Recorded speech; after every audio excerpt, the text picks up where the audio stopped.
Before we begin tonight's story, let me offer you just one question. What happens when a simple moment, a single misunderstanding, begins to unravel truths no one expected? In a quiet school inside an ordinary classroom, one little girl wrote a sentence about her father, a sentence so honest, so pure, yet it shook an entire community, not because it was unbelievable, but because no one dared to ask whether it might actually be true. This is a story about a father, a daughter, and the power of one voice that refused to be silenced. A story that starts small, almost invisible, until everything begins to change. If you're ready, settle in, take a breath, and let the story unfold. The sound came first, sharp, violent, unmistakable. Rip. Rip. Even without seeing anything, anyone in that classroom could feel the air change. Conversations died mid-sentence. A pencil slipped from someone's hand and clattered softly against the linoleum floor. A chair leg scraped backward as a kid instinctively recoiled. And then came the cold, clipped voice of Miss Parker, steady, polished, confident in a way that made every word cut deeper. "We don't lie in this classroom, Mia. Janitors don't design billion-dollar security systems." For a moment, the silence became so thick that it hummed. The only movement was the soft flutter of torn paper drifting downward, shredded pieces of a child's dream, falling like pale snow at Mia Cole's feet. Mia stood there, frozen, her breath trembling just loud enough for those closest to hear. Her eyes burned, but not with rebellion, more with the confusion of a 10-year-old trying to understand why her truth was being treated like a joke. Her small hands, still ink-stained from writing that very essay the night before, curled weakly at her sides. Her voice didn't come. She was afraid it might crack if she tried. A few kids snickered quiet, uncomfortable laughs from children who didn't really know why they were laughing, only that the teacher's tone gave them permission. A few others looked down, guilt creeping up their faces, but none of them stepped in. None of them dared. Mia's essay had been simple, honest, full of the soft admiration only a child could write with "My dad designed security systems that protect millions. He works as a janitor now so he can pick me up every afternoon. He says the world can be safer if someone brave enough cares." And now that truth lay shredded on the floor. Just outside the classroom, a slow, rhythmic sound came to an abrupt stop thunk. The wooden handle of a mop knocking softly against the hallway wall. Evan Cole, in his faded custodial uniform, had paused mid-step. His heart tightened not because of the silence, but because he recognized the small, fragile tremor in his daughter's breathing. He hadn't meant to overhear. He had only been doing his shift, fixing the loose towel dispenser, replacing soap cartridges, sweeping the older wing of classrooms. But once the first sentence reached him, he went still, listening with the aching instinct of a father who knew exactly how hard the world could be on a child who dared to tell the truth. Miss Parker's voice floated through the open door, cool as stone. "Stories are meant to inspire, Mia. But this is exaggeration. Your father is a janitor, and that's nothing to be ashamed of, unless you make up things to hide it." A few kids murmured. One whispered louder than he realized. Why would she lie about something like that? Mia swallowed. Hard. "I didn't lie. Miss Parker," she whispered, barely audible. "My dad really did design." The teacher cut her off with the practiced smoothness of someone who believed they were doing the right thing. "That's enough. We tell the truth in this room, young lady. We tell the truth even when it's inconvenient." The irony stung Evan more than he expected. His breath shook once, then steadied as he leaned back into the wall, unseen. He could feel shame burning hot in his chest. Shame not for being a janitor, but because his past, his choices had somehow become ammunition aimed at his daughter. He heard a chair slide. Maybe Mia had taken a step back. Maybe she was shrinking into herself again like she sometimes did when the world demanded explanations she was too young to give. His jaw tightened. He pressed his fingertips to his forehead. It was happening again. The same old fear that the truth he'd tried so hard to bury was still reaching out to hurt the one person he'd sworn to protect. A part of him wanted to walk in right, then stand beside her, say everything she didn't know how to say. But another part, the part that had lived through layoffs, ethics fights, corporate war rooms, and a tragedy he still couldn't forgive himself for, knew stepping into that doorway would only feed Ms. Parker's bias, a janitor defending a fantasy, a girl being coached to embellish. No, he couldn't make it worse for her. He stepped back, letting the hallway's empty hum settle around him. But his heart, it refused to settle. It felt like a fist squeezing tighter and tighter with every breath he took. Inside the classroom, Ms. Parker collected the rest of the essays with a crisp shuffle of papers. Class dismissed. Everyone moved to your next period. Feet shuffled, backpacks zipped. The air filled with the chaotic dissonance of children moving on except for one small figure who remained still a moment too long. Mia knelt quietly, gathering the torn pieces of her essay with trembling hands. A classmate walked by and muttered, "Sorry, Mia," so softly that he probably hoped she wouldn't hear it. Evan's vision blurred for a second, not with tears, but with the weight of everything unsaid. He stayed hidden in the hallway, each breath resonating loudly in his ears. Then, brrrr. The class bell rang with a piercing metallic clang that cut right through him, and in that sharp, echoing moment something inside Evan finally cracked open. He didn't step into the doorway. He didn't call her name. He simply closed his eyes as his thoughts whispered through him, with the heaviness of an old wound reopened. Maybe I was wrong to think I could hide from my past. Maybe I was wrong to think that disappearing would keep her safe, because today, it didn't protect her at all. The hallway stretched out before him, empty, humming, unforgiving. And Evan Cole, once a man who designed systems meant to protect millions, now wondered if he had any idea how to protect the one person who mattered most. As the bell's echo faded, Evan's internal voice whispered clearer, heavier, almost like a confession. Maybe I was wrong to think I could outrun the past and still shield my daughter from it. The morning light didn't pour into the small apartment. It slipped in quietly, thin, gentle, almost hesitant, touching the edges of worn kitchen tiles and settling on the cluttered counter where yesterday's mail still sat unopened.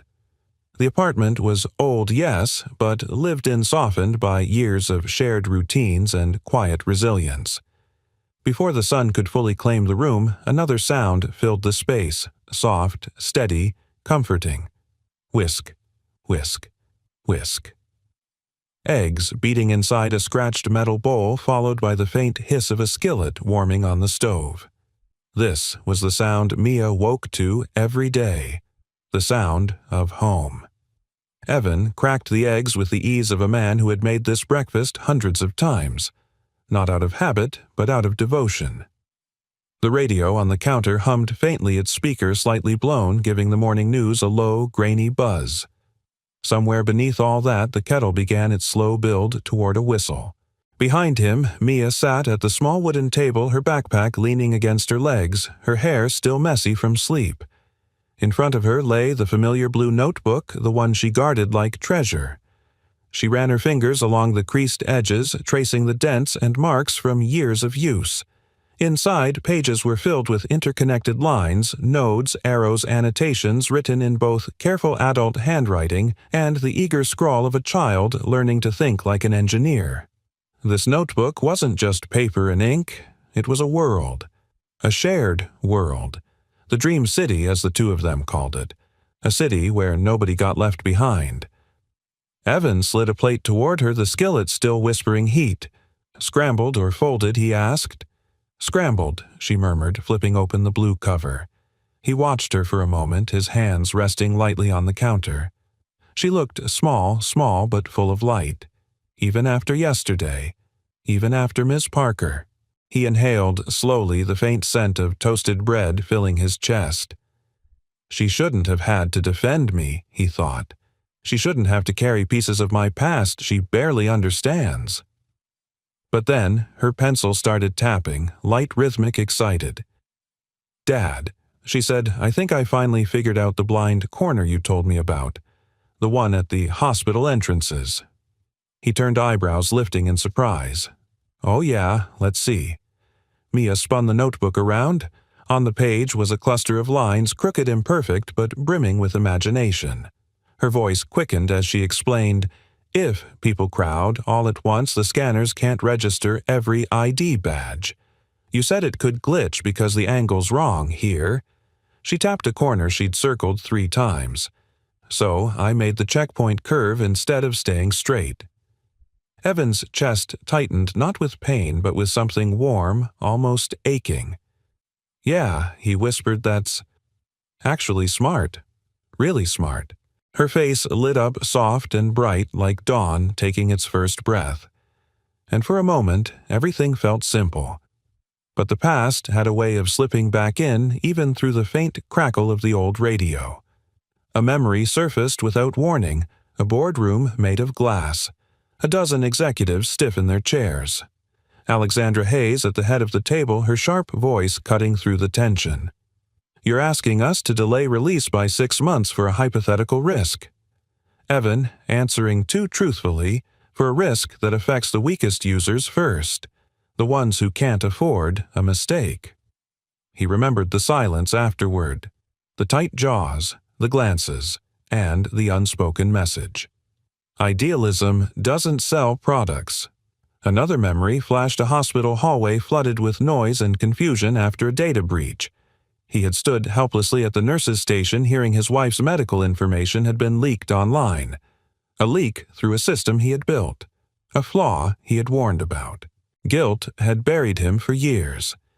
But now, watching Mia draw the curved line with such determination, he felt something unexpected, a quiet flicker of pride pushing against the old shadows.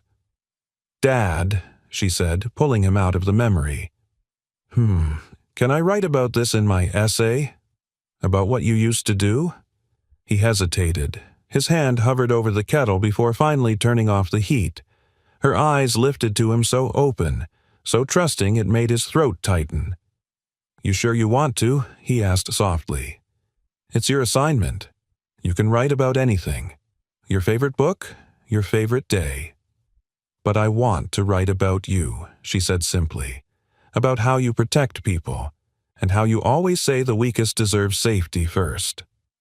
Her voice carried no embarrassment, no hesitation, only admiration. Evan exhaled slowly. He wanted to say no, to protect her from exactly what had happened yesterday. But that meant teaching her to hide the truth, to be smaller than who she was, and he couldn't do that.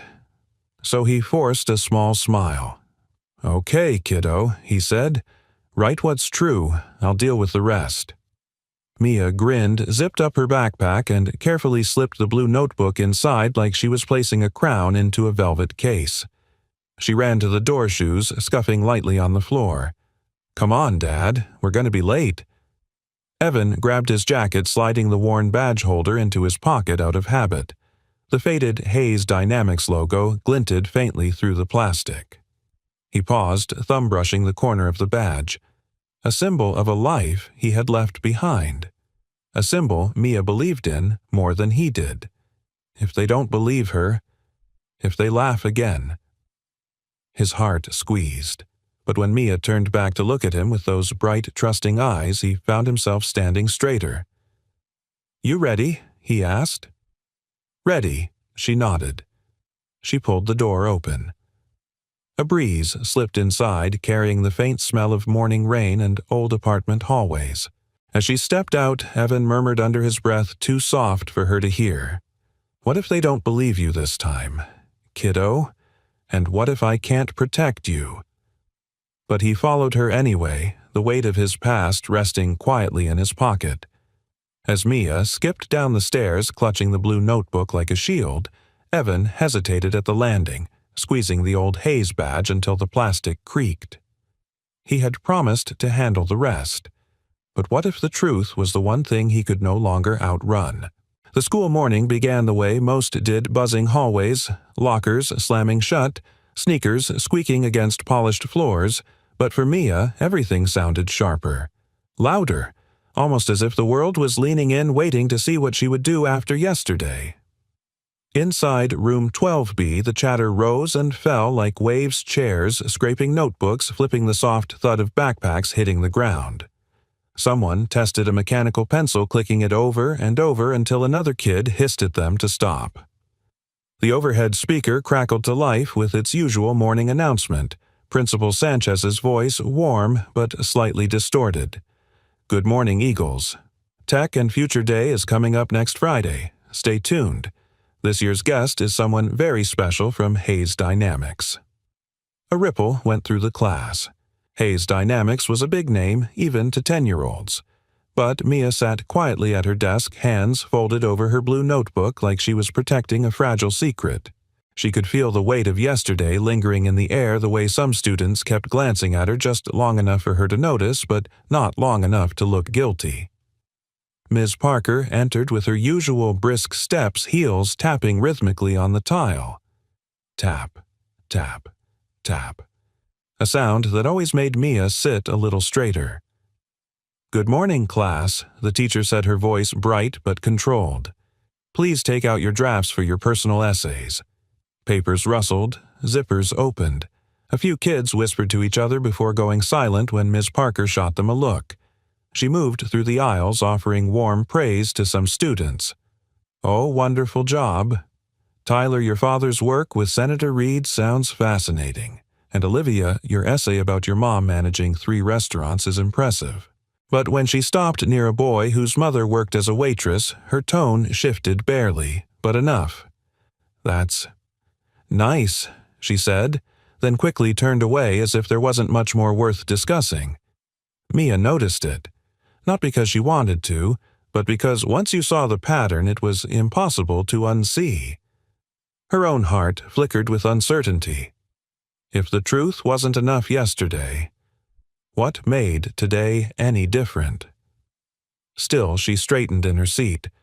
She believed in her father, and truth or truth deserved to be written. Miss Parker approached her desk. The room seemed to quiet all at once. Mia, the teacher, said, voice neutral, "Do you have your draft?" "Yes, ma'am." She handed it over, careful not to smear the graphite mark she'd worked so hard on. The essay was shorter than last night's original because she'd had to rewrite the entire thing from memory after hers had been torn apart.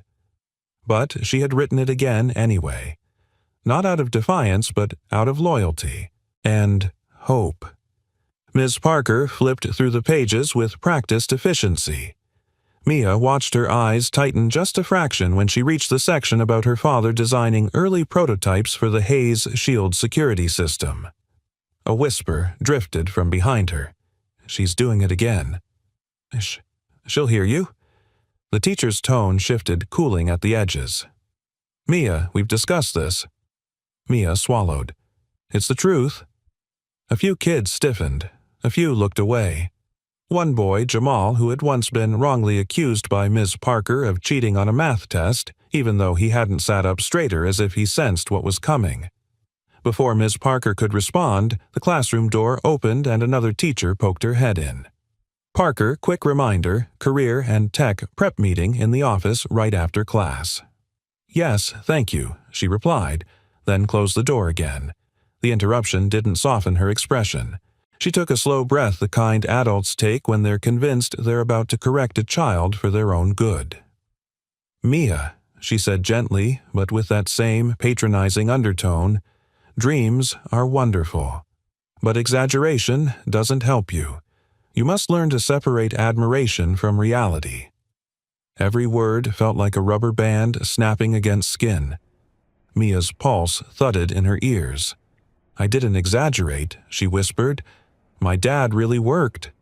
"We're not reopening this discussion," Miss Parker cut in. The teacher moved on, but her eyes had caught something, just barely a flash of blue sticking out from Mia's backpack pocket. The blue notebook.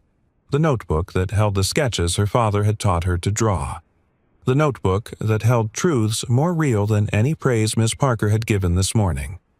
During break time, Mia let her friend Lily peek at the newest draft. Whoa, Lily whispered. "Your dad really did all this?" "Yeah," Mia said softly, though she could hear doubt creeping into her own voice. "He did." "It's kinda weird," another kid said, leaning over. "Why would a guy that smart be a janitor now?" Mia felt that sting again, not from the question, but because she didn't know how to answer it any better than her dad did. The bell rang, signaling the end of the period. As the class packed up, Mia slid her essay into her folder just as Miss Parker approached her desk again. Without asking, the teacher picked up the essay once more. Her gaze lingered on the words Hayes Shield Security System. A slow, skeptical frown crossed her face. She whispered something under her breath. Something Mia didn't quite catch, but the feeling behind it chilled her. As the classroom emptied, Miss Parker held the essay a moment longer, her fingers tightening around the page. "Hayes Shield," she murmured, voice low and disbelieving. "No, absolutely not." Her eyes narrowed slightly. She was convinced Mia was lying, and now she intended to prove it.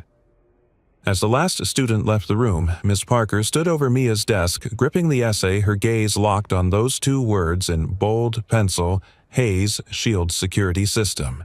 Her voice dropped to a cold whisper. "Not a chance." And with that, she reached toward Mia's backpack. The city pulsed long before sunrise, humming HVAC vents, distant traffic rolling like a low tide, and the faint electronic chirps of skyscraper security systems booting up for the day. Downtown stood polished and alive, all steel bones and glass skin reflecting a world that demanded sharpness, speed, perfection. Hayes Dynamics towered above most of it. Inside, the elevator glided upward with a soft hydraulic sigh, carrying Alexandra Hayes toward another morning that looked on paper like success yet felt in her bones like consequence. She stood still, hands clasped lightly in front of her, listening to the muted hum beneath the elevator music. That hum was familiar, predictable. Machines, unlike people, didn't lie. She trusted that. When the elevator opened onto the executive floor, a wave of sound followed keyboards tapping, phones vibrating against glass tables, muffled conversations behind sleek conference doors. Her heels clicked evenly across the marble, a rhythm her staff recognized instantly. Conversations lowered. Doors opened a little faster. Assistants straightened in their seats. "Good morning, Miss Hayes," one greeted. Alexandra nodded, but her mind was already 3 steps ahead. The previous night's security report still weighed on her anomalies. She didn't like inconsistencies her team couldn't yet explain. And she hated loose ends. Inside the boardroom, she scanned the room with the calm intensity that had built an empire. The lights overhead buzzed gently. Someone's pen tapped nervously until they realized she'd noticed. "Let's begin," she said, sliding into her chair. A presentation flickered to life. Graphs, charts, numbers, predictions, and trust issues. "We've completed preliminary integration tests with the new partner," her head of data security explained. "But they're encryption logs. They don't align with the projections." Alexandra's jaw tightened almost imperceptibly. "So they sent us doctored data." A few executives shifted uncomfortably. "Well, we can't confirm that," yet someone ventured. But Alexandra cut in, voice steady, deliberate. "When numbers don't add up, someone is lying. And I don't invest in liars." Her tone wasn't angry. It didn't need to be. It carried the weight of experience, painful, unforgettable experience. A ripple of tension ran through the room. Nobody challenged her. Nobody dared. As the meeting wrapped, her assistant, Mara, approached. "Your schedule today includes the charity outreach visit, the public school on the east side. You're giving a brief talk for their Tech and Future Day. It's part of the community initiative, your PR team." "I remember," Alexandra said softly. "What time?" 11:15. "We should leave around 10:30. Alexandra gave a crisp nod, though something flickered behind her eyes. Not annoyance, not dread, but a cool distance. She didn't dislike children or charity. She simply didn't believe in glossy stories for effect. Inspiration was a currency often used by people who didn't mean it, but she would go, because responsibility demanded it. Mara hesitated, then added, "Security flagged another issue in the shield system logs. Something about a structural blind spot that traces back to the earliest version of the prototype. They say no one on the current team understands why it exists." Alexandra paused mid-step. Her heartbeat gave one slow, deliberate thud. A blind spot, in the earliest iteration. Her mind pulled up a memory she hadn't touched in years. A younger engineer, stubborn and brilliant. An argument about protecting the most vulnerable users first. A heated meeting where he challenged half the board and her. Evan Cole. She hadn't spoken his name in so long that it sounded strange, even in her own thoughts. "He left," she murmured almost to herself. "He walked away from everything." "Yes," Mara said carefully, "but the flaw traces back to discussions he once had with you. At least, according to the archived notes." Alexandra closed her eyes briefly, not because of the flaw, but because of the reminder. Trusting people had nearly destroyed her once. Losing trust again, losing control, would be worse. Focus, she told herself. The problem was technical-logical containable. "We'll address it later," she said firmly. "Let's stay on schedule." Later that morning, inside the company car headed for the school, Alexandra reviewed the security report on her tablet. Her eyes scanned the highlighted section Inconsistent User Flow under High Volume Cluster Events. Potential blind corner affecting badge authentication. The exact kind of failure Evan had predicted years ago. His voice, firm yet earnest, resurfaced. "If you don't prioritize the weakest users, the whole system is weaker. You're optimizing for the wrong end of the scale." Back then, she'd thought he was idealistic. Maybe naive. Too emotional for a field that demanded logic. But the numbers in front of her, they didn't lie.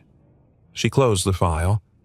Outside the car window, the scenery shifted, sleek buildings giving way to small shops, worn sidewalks, the kind of neighborhood she hadn't visited in years. Kids walked in groups, backpacks bouncing laughter echoing faintly across crosswalks. 2 minutes out, the driver announced. Alexandra exhaled long and steady. She didn't know that her past was sitting inside this very school. She didn't know that a child had written his name in pencil the night before.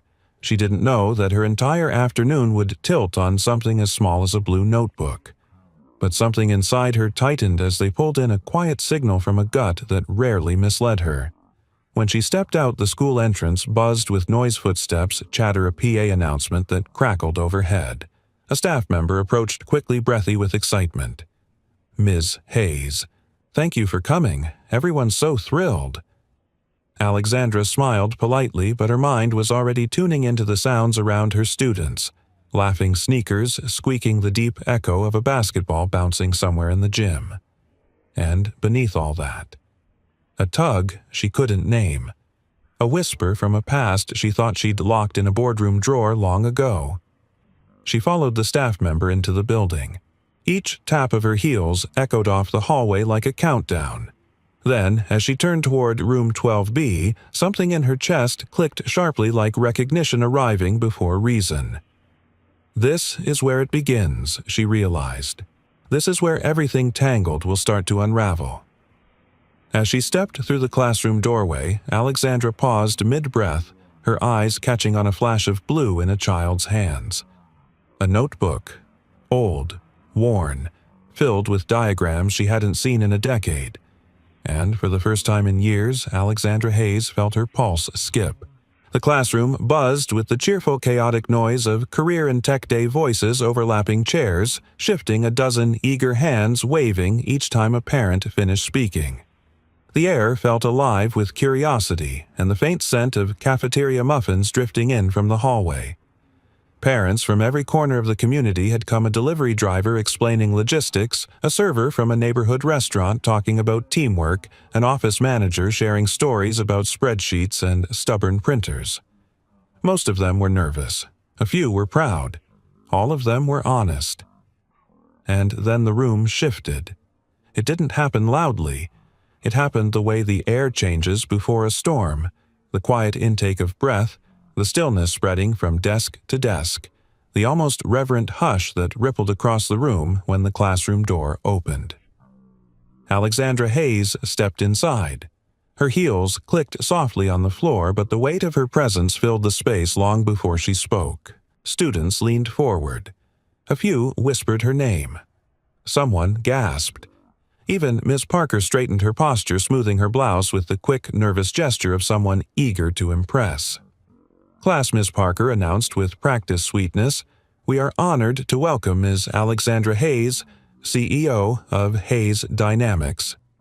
Applause erupted, light, awkward, childlike, but full of wonder. Alexandra offered a polite smile, nodding once. The noise settled, but Mia didn't clap. She sat very still, hands resting protectively over the opening of her backpack where the corner of her blue notebook peeked out like a secret waiting to be discovered. Ms. Parker seized the moment. "Ms. Hayes," she began, stepping closer. "I was just sharing with our guests how important it is for students to learn the difference between aspiration and truth." The emphasis on the last word was pointed too pointed. Several kids glanced nervously at Mia. She stared down at her desk. "Oh," Alexandra replied mildly. "And how do you teach that distinction?" "With examples," Miss Parker said smoothly. "Children often embellish, especially when they admire someone. But it's our duty to guide them back to reality." She spoke as if rehearsing for an audience of donors, as if what she was about to say would earn her praise.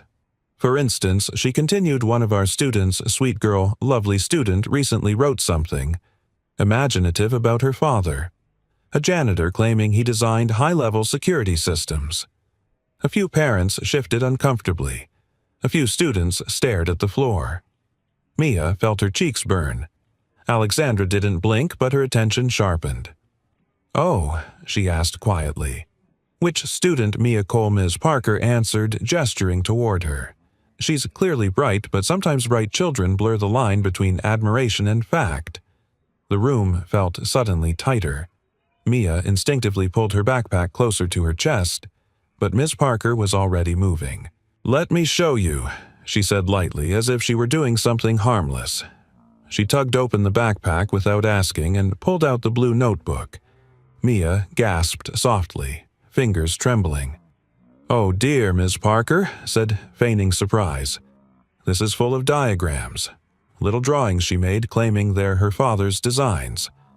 Alexandra stepped closer, extending a hand. "May I see that?" The teacher placed the notebook in her palm with a satisfied smile, certain that the CEO would affirm her judgment that all of this was just childish fantasy. But the moment Alexandra opened it, the satisfaction on Miss Parker's face began to crack. Inside were pages worn with use pencil smudges, imperfect lines, connecting nodes, clusters of Arrow's equations written in a child's handwriting but clearly guided by an adult who knew exactly what those numbers meant. The room fell silent as Alexandra flipped through the pages. And then she stopped. On page 14. The diagram. A system layout messy, incomplete, but unmistakably familiar. Her breath caught, not visibly, but enough that she felt it tighten in her throat. This was the earliest architecture sketch of the Hayes Shield prototype, a sketch only a handful of people had ever seen, a sketch discussed only once behind closed doors in a heated meeting. The words scribbled beside it made her hand tremble just barely. "Dad says good security protects the weakest first." A sentence she had not heard in over a decade. A sentence only one man had ever said to her. Mia Alexandra said softly, fingers tightening on the page. "Who taught you to draw this?" Mia lifted her chin, trying not to shake. "My dad," she whispered. "He said he worked at your company a long time ago. He taught me what he remembered." The class watched as Alexandra's expression shifted. Not disbelief, not anger, but something far more complicated. Recognition, confusion, and something like Memory. You. Wrote that he said this? Alexandra asked, pointing at the note. Mia nodded. He said it all the time. That you have to protect the people who don't have power. That's what security is for. A silence stretched in the air, long, heavy electric. Alexandra closed the notebook gently as though it were fragile. Behind her composed exterior, her mind raced. Impossible. It can't be him. After all these years, why would he be here? Why would he disappear like that? Miss Parker stepped in, mistaking Alexandra's stunned quiet for agreement. As you can see, she said with an air of triumph, children often create stories. To Alexandra raised a hand sharply. The room froze. Her voice was low-controlled but edged with unmistakable authority. Where is Mia's father now? Miss Parker blinked.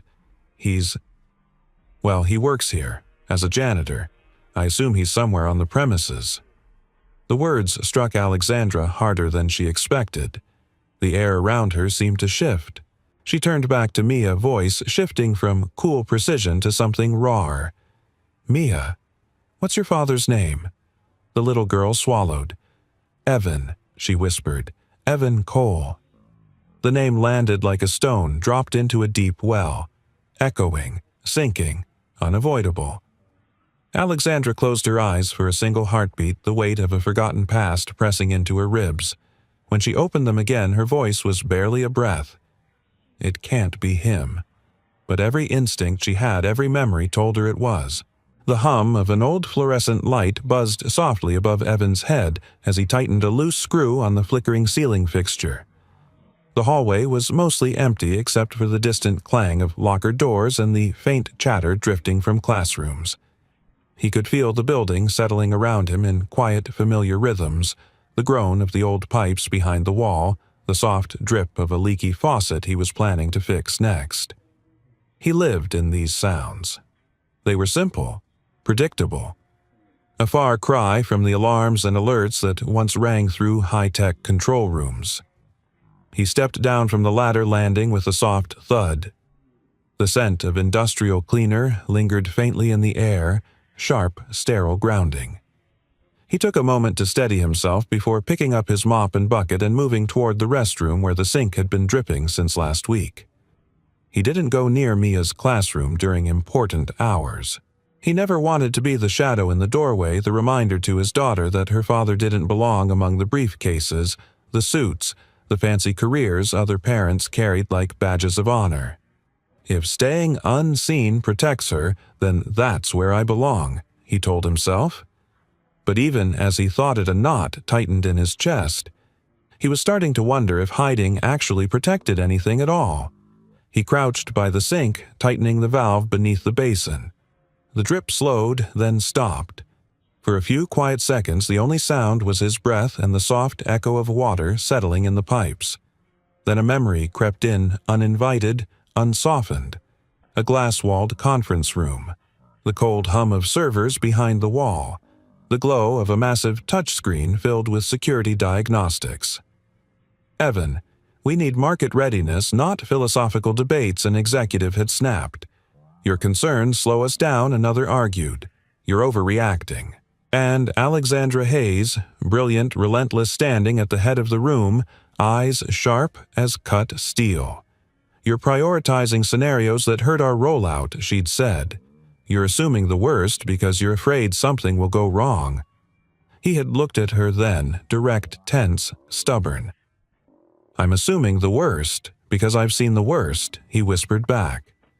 People who can't afford to be forgotten are exactly the ones our work should protect first. No one sided with him. They had moved ahead without fixing the flaw he kept warning them about. And, months later, that flaw had contributed to the breach that revealed patient data, including his wife's, the breach that turned a hospital room into chaos, confusion, and fear. He had never forgiven himself. So he walked away, from the industry, from the title, from the life that had once seemed so certain. Choosing anonymity felt like penance. He didn't notice he'd gone still in the hallway, hands gripping the edge of the sink until a voice echoed from the intercom. "Mr. Cole, please report to the principal's office." His chest tightened. The principal's office, during school hours. That only meant one thing. Mia. He wiped his hands on a rag, trying to keep his heartbeat steady as he walked down the hallway. The closer he got to the office, the louder the ticking of the wall clock became, like a countdown he couldn't slow. He reached the door and paused. Voices drifted from inside, two women, one measured and composed, the other brittle and defensive. He recognized one instantly, Alexandra Hayes. He froze. The old instinct run before the past catches up flared inside him like a warning. But then he heard another voice. "Ms. Parker." And something in her tone put a cold knot in his stomach. He pushed the door open. Inside, Principal Sanchez sat behind her desk, face tight with concern. Ms. Parker stood stiffly beside her, arms crossed defensively. And near the window, poised and still as a blade, stood Alexandra Hayes, backlit by daylight, the blue notebook clutched in her hand. It was the first time she had seen him in years, yet nothing in her expression suggested surprise. She simply looked at him as if the universe had just confirmed a suspicion she didn't want to have. "Mr. Cole," the principal began carefully, "please come in." Evan stepped inside. His pulse pounded in his ears. The door clicked shut behind him with a soft finality. Alexandra turned fully toward him. There was no anger in her face, but there was something else, something sharper. Recognition mixed with unfinished conversations and unhealed wounds. "It's really you," she said quietly. Evan swallowed, unable to look away. "Alexandra," he said, voice steady but low. "You're here." Ms. Parker jumped in, her tone defensive. "I believe this is all one big misunderstanding. Mia wrote something untrue, and I simply untrue." Alexandra cut in, holding up the blue notebook. "Because this drawing comes directly from an early prototype I saw only once, in a private meeting, a meeting that included exactly one other person in this room." She looked at Evan.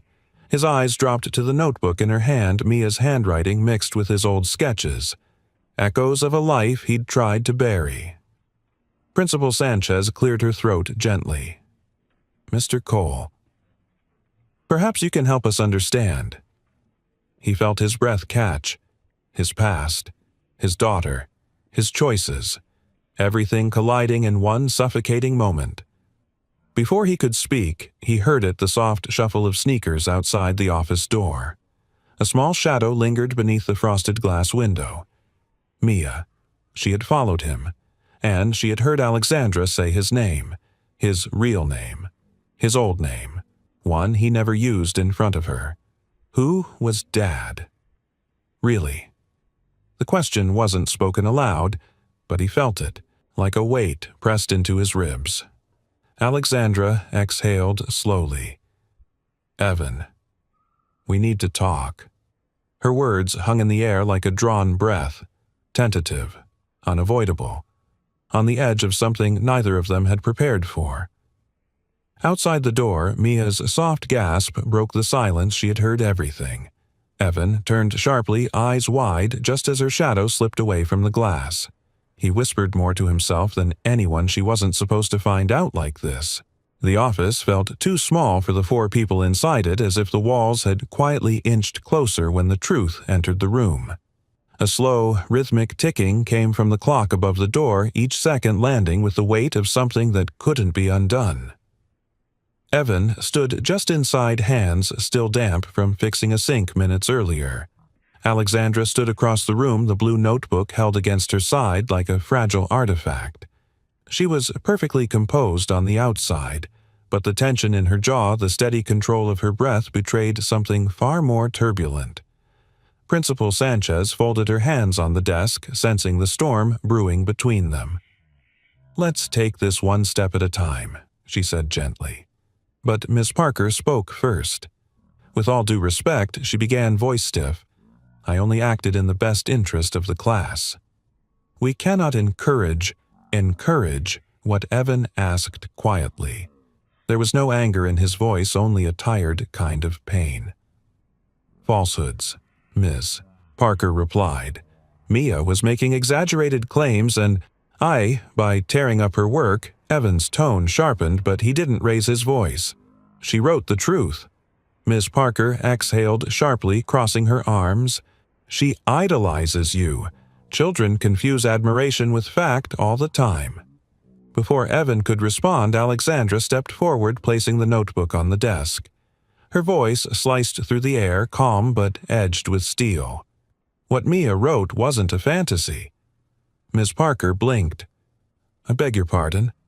Alexandra opened the notebook to the page she had bookmarked the sketch, the blind spot, the handwritten note. This diagram, she said, tapping the page, is an early version of a system only one of my former engineers designed. A version that never left an internal meeting. A version that wasn't documented anywhere official. The room went silent. Evan felt the air tighten the past, closing in like a tide. Alexandra looked directly at Miss Parker. So before you label a child dishonest, perhaps consider the limits of what you know. The teacher's face reddened her defenses, faltering. I didn't realize. No, Alexandra said evenly. You didn't ask. Principal Sanchez cleared her throat, her voice soft but firm. This conversation is no longer about an essay. It's about how we treat our students. Evan shifted uncomfortably under everyone's attention. Look, he said quietly, I didn't want any of this becoming a spectacle. Mia wrote what she believed, what she knows is true. I left Hayes Dynamics a long time ago. My choices back then, they're not something I want her carrying. Mia, who had been listening outside, pushed the door open before anyone could respond. Her eyes were wide, confused, hurt and searching. Dad, she whispered, why didn't you tell me? Her small voice cracked something inside him. He knelt beside her, the old janitor uniform wrinkling at the knees as he faced her honestly. I wasn't hiding who I was, he said softly. I was hiding who I failed to be. Mia frowned. But you told me the truth. You taught me everything in that notebook. Evan swallowed. I taught you the parts I wasn't ashamed of. The air shifted heavy with a decade of unspoken regrets. Alexandra watched him. Really watched him for the first time since he left the boardroom years ago. There was something in her gaze that softened not out of sympathy, but recognition. She stepped closer. Evan, she said quietly, we're dealing with a problem. A big one. The same blind spot you warned us about. It's surfacing again. The team can't explain it. He didn't respond immediately. He looked down at Mia instead, brushing a loose strand of hair behind her ear. Your father, Alexandra, continued addressing the principal as much as the room was one of the best system architects we ever had. When he left, we lost something important, more important than we realized. Ms. Parker's voice trembled. I didn't know any of this. I thought that she was lying, Evan asked not unkindly. Or that she shouldn't dream too big because her father wears blue coveralls instead of a suit. Miss Parker flinched, but before the moment could turn cruel, Alexandra stepped in. This isn't about blame, she said. It's about responsibility. Her gaze landed on Evan again, steady and unblinking. If what your daughter says is true, and I believe it is, then the system currently protecting millions has a flaw. Only you can explain. The room seemed to hold its breath. You walked away from the industry, she continued, but the consequences didn't walk away from you. Evan's jaw tightened. He knew that. He'd always known. Mia looked up at him, voice barely above a whisper. Dad, if people are in danger, shouldn't you help? His heart twisted. He had spent years trying to shield her from that world, from his own guilt, from the weight he'd been carrying since the breach. But hearing her say it, it pierced right through the wall he'd built. He glanced at Alexandra, her eyes steady waiting. He glanced at Miss Parker, her defensive posture now replaced with uncertainty, maybe even regret. He glanced at the principal, who simply watched him with quiet expectation. And then he looked at Mia, his whole world in one small frame. He exhaled, long, heavy, like a man standing at the edge of a truth he could no longer avoid. Before he could answer, the school bell rang sharp, sudden, loud enough to make everyone jump. The sound echoed through the office, bouncing off the walls like a question demanding to be answered. Alexandra stepped closer, lowering her voice to a quiet challenge. "Evan, are you really going to stay in this hallway and pretend it's not your problem?" His breath caught. Mia squeezed his hand. The world tilted. Evan didn't respond, not with words. But the look in his eyes said everything. He was standing at a crossroads, and whichever direction he chose, nothing about their lives would remain the same. The school's staff conference room was never meant for moments like this. Usually it hosted mundane things, budget updates, bake sale plans, reminders about early dismissal. Today, however, the air inside felt heavier, almost reluctant, as if the walls themselves understood that something long overdue was finally happening. A soft buzz from the fluorescent lights hummed above the table. Papers rustled. A coffee machine gurgled in the corner. All ordinary sounds, yet layered now with tension strong enough to shift the room's gravity. Miss Parker sat stiffly at one end of the table, hands clasped so tightly her knuckles whitened.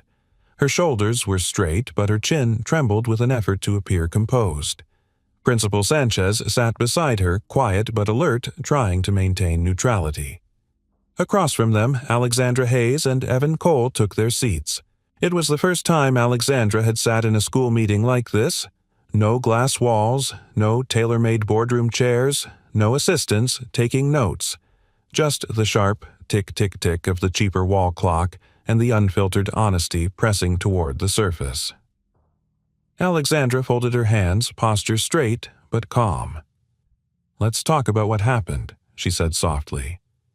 Ms. Parker bristled. "I was doing my job. Children lie, they embellish.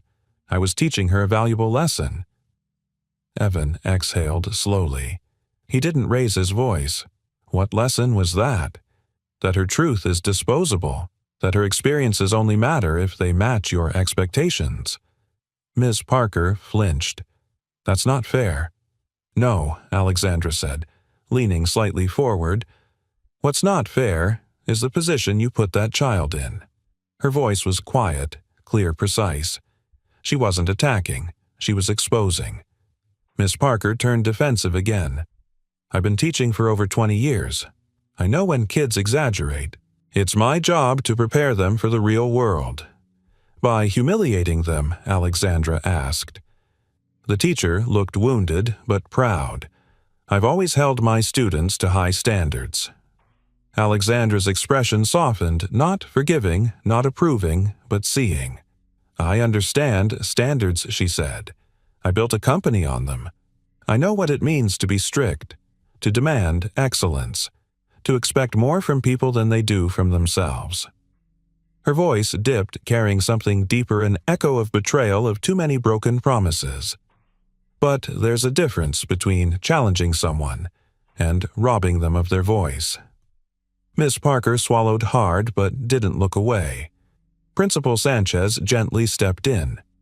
"We're here to learn from this, to understand what biases may be affecting how we respond to our students." The word bias made Miss Parker stiffen. "I'm not biased. I treat all my students the same." Evan spoke before anyone else could challenge that. "No, you don't." She looked at him sharply. "You praised the lawyer's son for mentioning a senator." Evan continued, voice calm. "You dismissed another child's essay because his mother works in a restaurant." Ms. Parker blinked rapidly. "That's not, And you assumed my daughter was lying," Evan said, "because you couldn't imagine someone with my job title having the life she described." Silence pressed into every corner of the room. Ms. Parker's eyes glossed. "I was trying to protect her. Children can be cruel. I didn't want her to be mocked for building fantasies." Evan shook his head. She wasn't writing a fantasy. She was writing about her father. That's sacred. Alexandra looked between them, taking in every word. Ms. Parker's voice broke without warning. I didn't realize I was hurting her. I thought I was teaching her to be honest with herself. No, Alexandra said gently. You were teaching her to distrust herself. Tears slipped silently down the teacher's cheeks. She wiped them, quickly embarrassed. Principal Sanchez leaned forward. This is an opportunity not for punishment, but for growth. We need to acknowledge what happened and we need to address it. She slid a printed document toward Ms. Parker. We're implementing a new program training on implicit bias, active listening, and trauma-sensitive teaching. We'd like you to participate and help lead some of the initiatives. Ms. Parker looked stunned. You're not firing me. No, the principal said. You're a good teacher, but even good teachers carry biases. We all do. What matters is whether we're willing to confront them. The room fell quiet again. Then Alexandra spoke, her voice unexpectedly soft. My company is willing to fund a school-wide initiative, Believe First Question with Kindness. She glanced at Evan. If we want to raise a generation of children who feel safe telling the truth, we have to start with how we listen. Mins. Parker's tears returned this time paired with genuine remorse. I didn't see it. I didn't see what I was doing to her. Evan took a quiet breath. You weren't trying to be cruel, he said, his voice filled with tired compassion. But intention doesn't erase impact.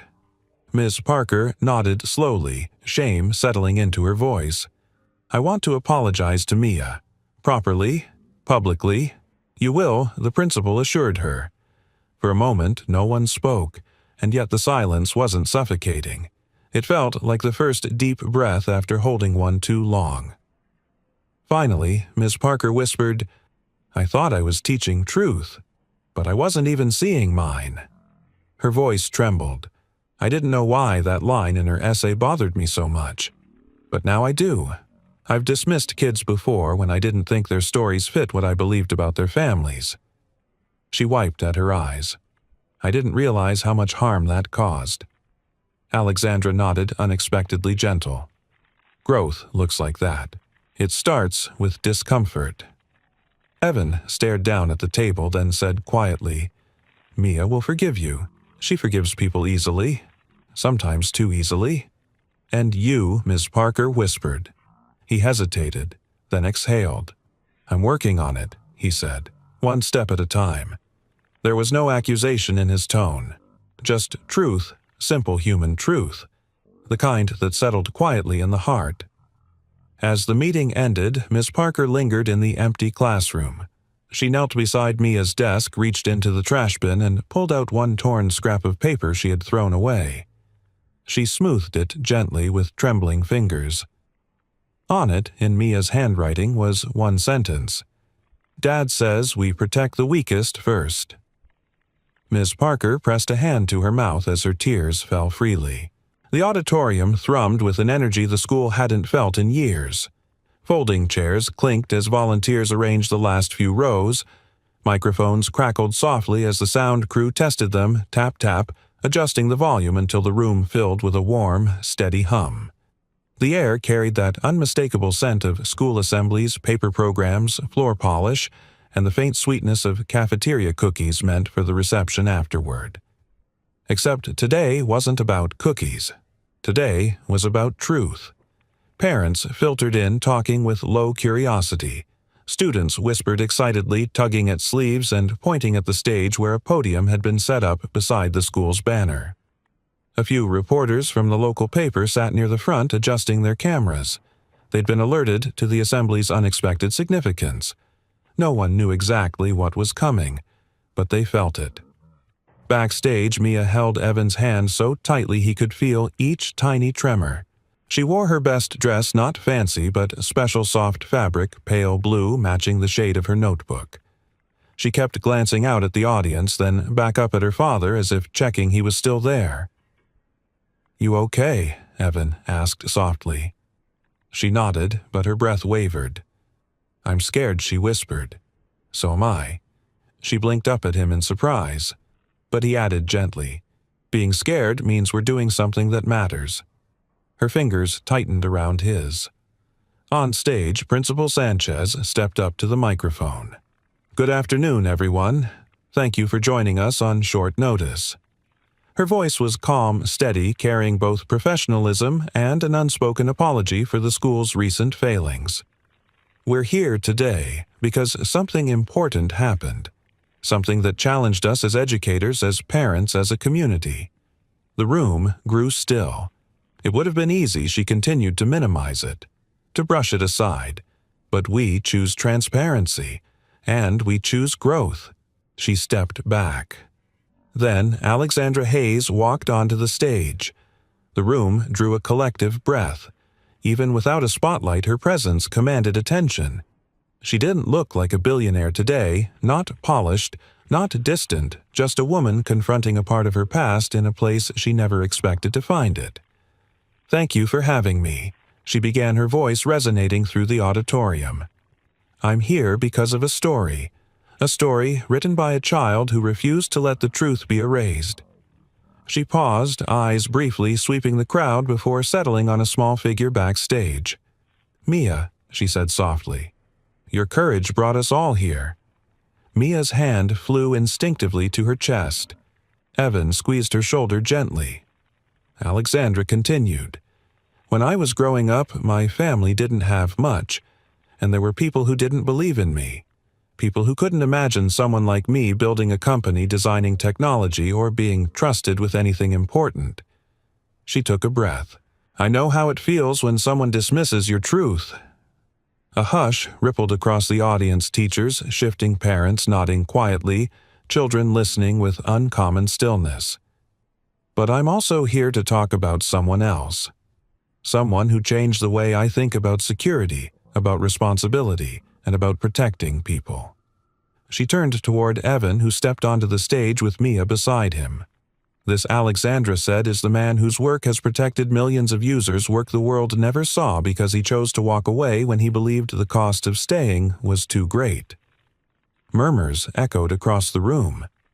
Evan stood awkwardly, hands clasped, the janitor uniform suddenly too small for the weight of everything being said about him. He cleared his throat, adjusting the microphone lower. I'm not sure I deserve that introduction," he began. Laughter rippled softly, gentle, encouraging. He glanced at Mia before continuing. "I left my old job because I made mistakes that hurt people I loved. I thought stepping away would protect what mattered most." He inhaled. "But my daughter reminded me that hiding the truth doesn't fix anything. It just keeps us small. And small isn't what our kids deserve." Mia took a step closer to him, holding his hand proudly. "I didn't tell Mia not to write her story," he said, "because I didn't want her to ever think her truth wasn't worth telling."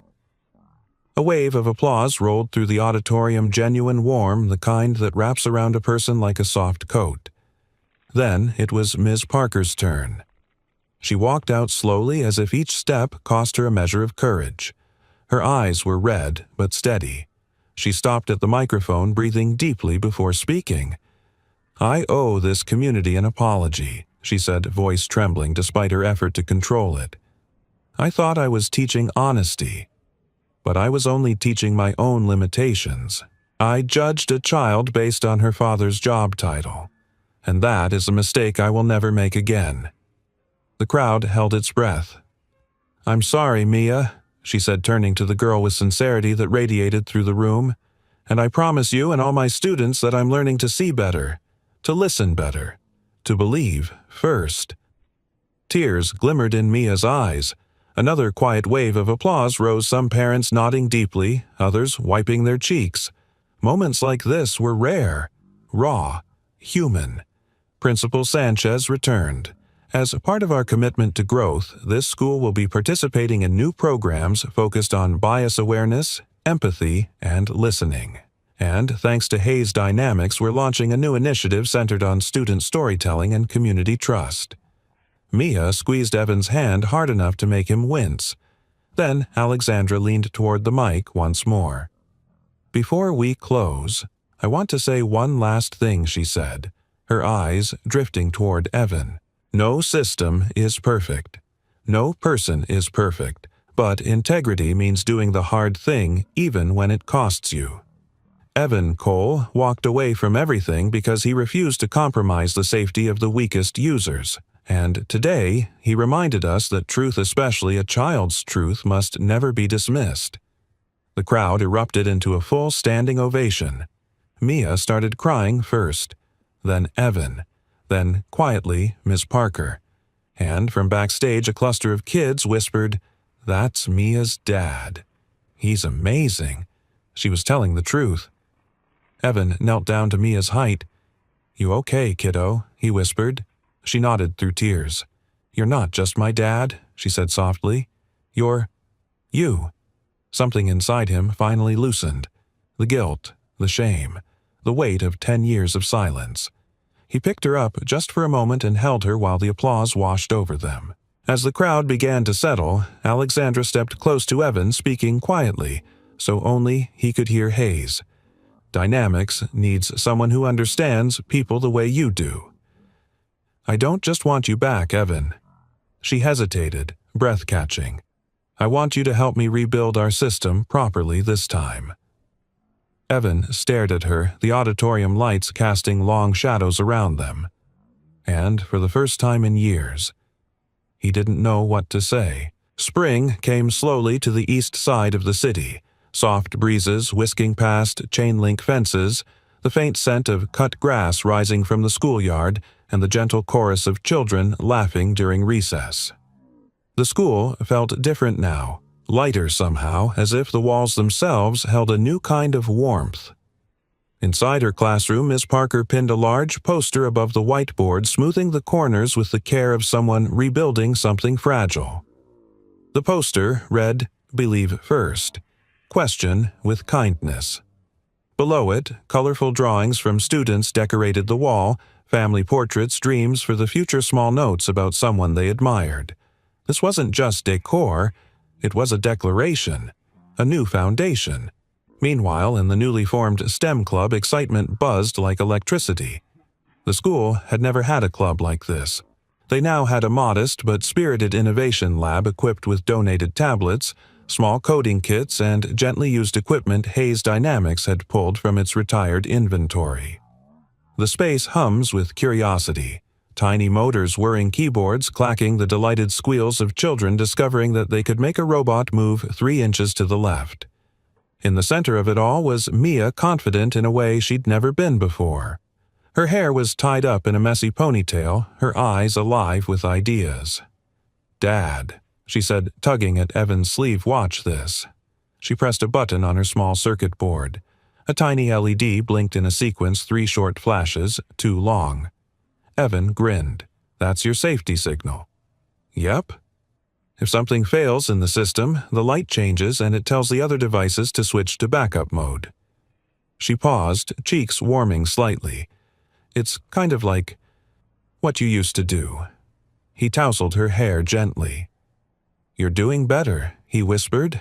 "Much better." Behind them, a group of parents peeked in, smiling as their children explained circuits and sensors with newfound pride.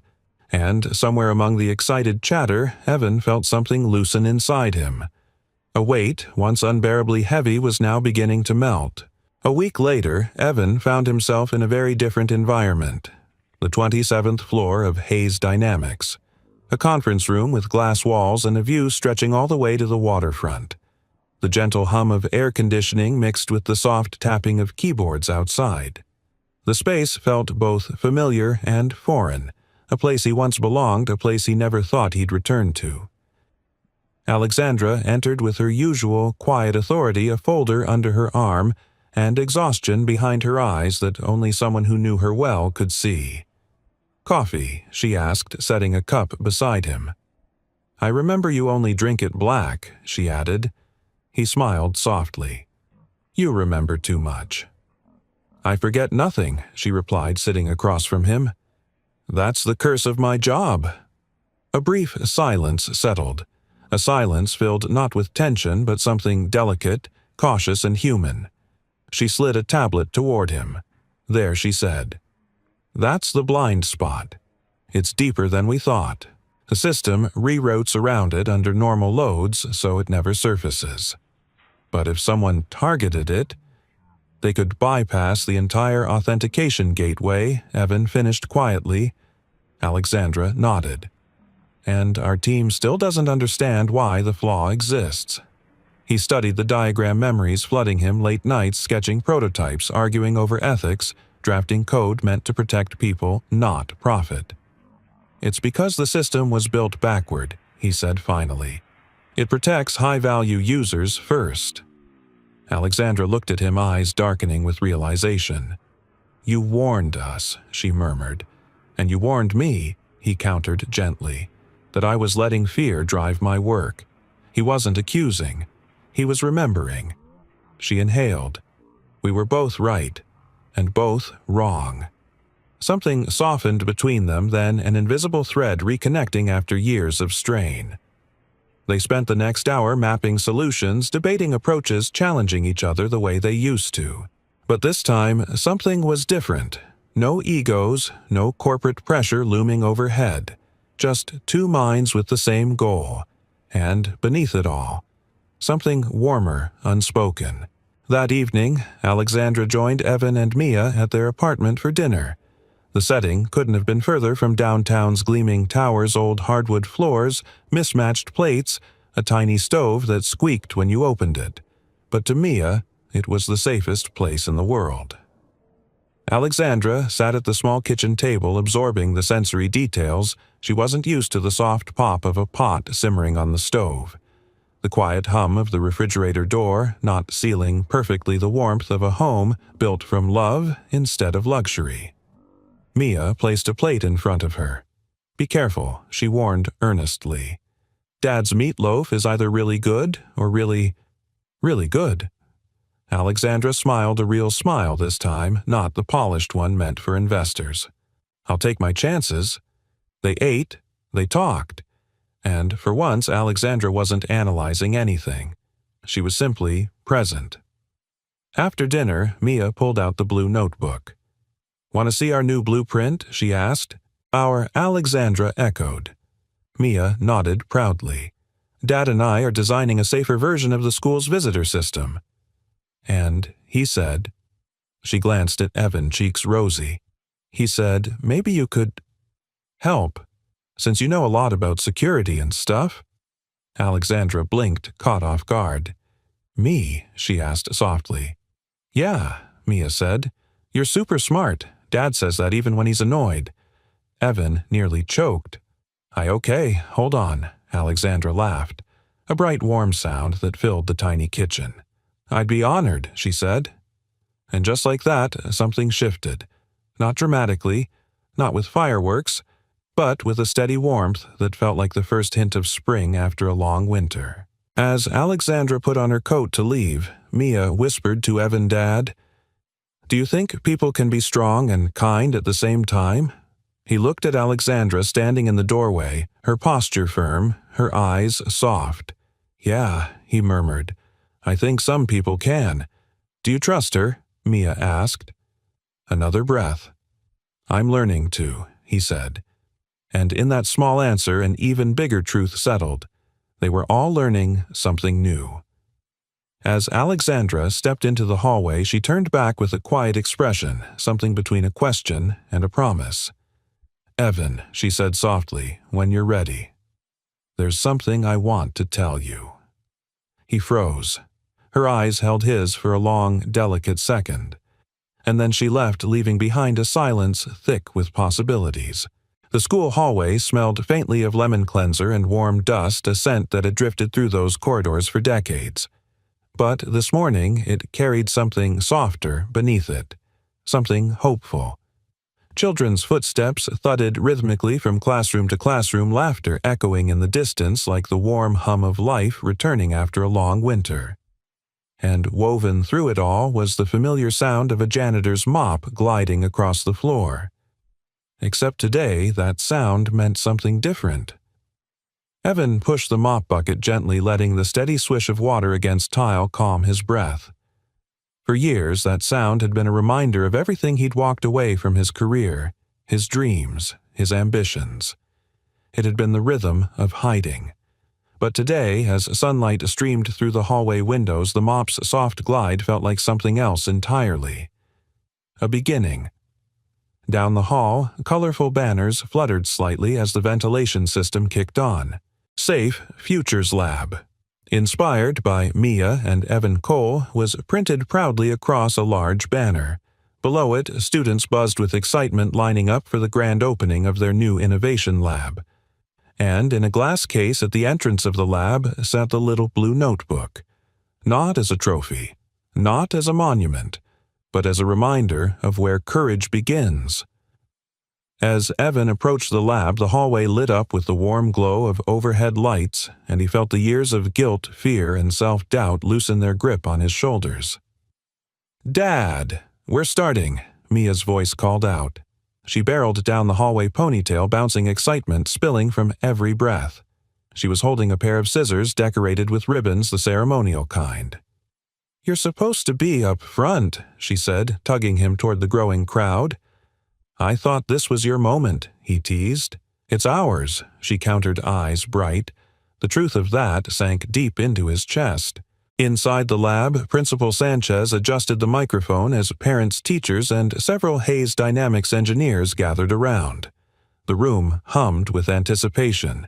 On the work tables, small robots blinked to life. LED circuits flickered, and code lines scrolled across donated tablets. At the front of the room, Alexandra Hayes stood waiting. She wasn't dressed like a CEO today. No power suit, no signature heels. Just a simple blouse and soft jacket, her posture relaxed, yet purposeful. She offered Evan a small smile, gentle, knowing, carrying the weight of everything unspoken between them. "Ready?" she asked quietly. "No," he said honestly. She laughed softly. "Good, that means it matters."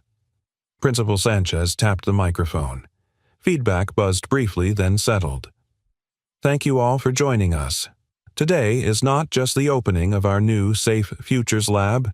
It's the celebration of a truth we learned the hard way, that our greatest strength lies in listening to one another." She gestured toward the blue notebook. "This lab exists because one child told the truth and refused to let anyone erase it." Mia squeezed her father's hand, and because her father Sanchez continued, showed us what integrity looks like. The room erupted in gentle applause. Not loud, not flashy, but warm enough to settle into the heart. Alexandra stepped forward.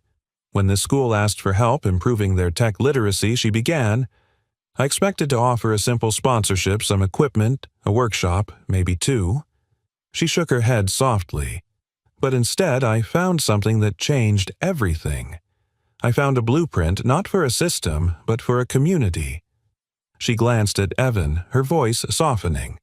"I found the courage to question old assumptions, and the wisdom of someone who understood long before I did that safety is about people, not code." Evan's breath caught his throat tightening. When it was his turn to speak, he stepped to the microphone slowly, palms damp. "I don't have a prepared speech," he admitted, earning a chuckle from the room. "I was never good at these things." He looked at Mia. "I just know that this—" His voice thickened. "This is the first time in a long time I've felt like I'm exactly where I'm supposed to be." He paused, letting that truth settle. "But whatever I am, janitor, engineer, father, I've learned that the most important work any of us do is invisible. It happens in conversations, in hallways, in classrooms, in listening when it's hard, in believing when it's easier to doubt." He breathed in deeply. "My daughter taught me that." Mia's eyes shimmered with pride, and then with a shared glance, father and daughter cut the ribbon. The room burst into gentle cheers as children streamed inside, exploring the new lab. Teachers hovered nearby, not to restrict curiosity, but to support it. Evan watched Mia dive into a group of students, explaining her blinking signal project with the confidence of someone who knew her voice mattered. As the crowd thinned, Alexandra moved beside Evan in the quieter hallway. The sunlight through the windows bathed the polished floors in golden warmth. Children's laughter drifted from the lab, bright musical, the sound of a future full of possibility. "This place is different now," she said quietly. "Yeah," Evan agreed. "It feels honest." She turned toward him, expression shifting, something vulnerable, something she rarely let anyone see. "I told you there was something I wanted to share when you were ready." He nodded, heart tightening with anticipation. "For years," she began slowly, "I've built walls to keep myself safe. I treated trust like a liability. I hired people because I could control them. I questioned anyone who challenged me, especially you." He listened quietly, the hallway echoing gently with each word.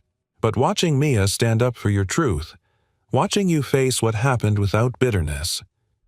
Her voice wavered softly. "It made me realize I've been protecting the wrong things." Silence stretched between them, soft, fragile, full. "Alexandra," he whispered. She took a careful step closer.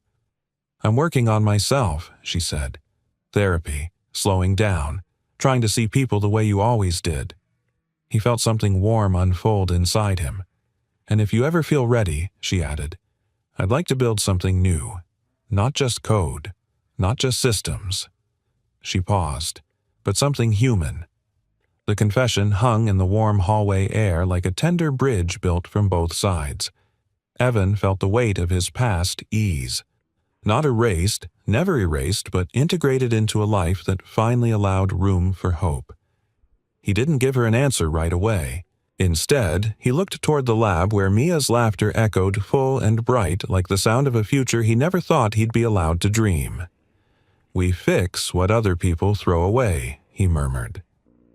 Alexandra smiled, soft, radiant. "Including ourselves," she finished. They stood side by side, not touching but connected with trust slowly weaving itself back into their lives. A few steps away, the blue notebook rested safely behind the glass, a testament to truth, told by a child who believed wholeheartedly in her father. And somewhere deep inside the hallway, a place once heavy with shame light settled gently as if it had been waiting for this moment all along.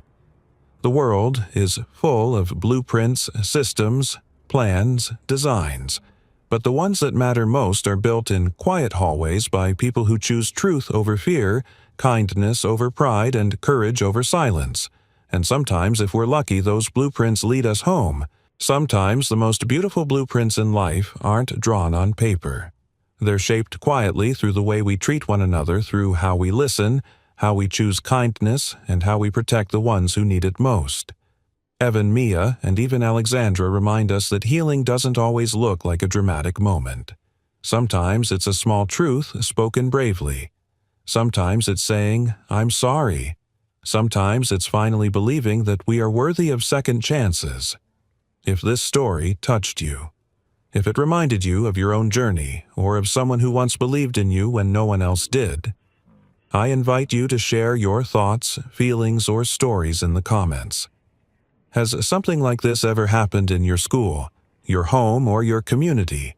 Your story might be the one that inspires someone listening tonight. And before you go, let me ask, where are you watching from? I love seeing our storytelling family coming together from all corners of the world.